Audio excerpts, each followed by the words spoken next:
అందరికీ praise the lord. ఈరోజు దేవుని వాగ్దానము, మీరు బ్రతుకున్నట్లు కీడు విడిచి మేలు వెతుకుడి.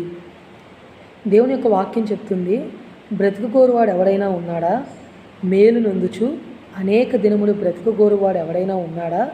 అటువంటి వాడు ఉంటే వాడు ఏం చేయాలంటే కీడు విడిచి మేలు చేయాలి, అలాగే సమాధానం వెతికి దానిని వెంటాడాలని దేవుని వాక్యం సెలవిస్తుంది.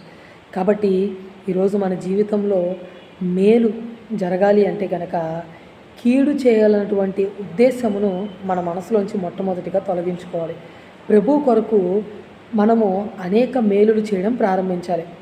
ఇది మనకి కొంచెం కష్టమే అనిపించవచ్చు, ఎందుకంటే మనకి కీడు చేసిన వారికి కూడా మనం మేలు చేయాలంటే చాలా ఆలోచిస్తూ ఉంటాం. కానీ దేవుడు ఏం చెప్తున్నాడంటే, కీడు చేయటం అని మేలు చెయ్యి, సమాధానం వెతికి దాన్ని వెంటాడు అని చెప్పి దేవుడు చెప్తున్నారు. కాబట్టి ఈరోజు దేవుడు అట్టి మనస్సును, అంటే ఎదుటివారికి మేలు చేసేటటువంటి మనస్సును మనకు అనుగ్రహించి మన జీవితాల్ని సర్వసత్యంలోనికి ఆ ప్రభువు నడిపించునుగాక. ఆమేన్.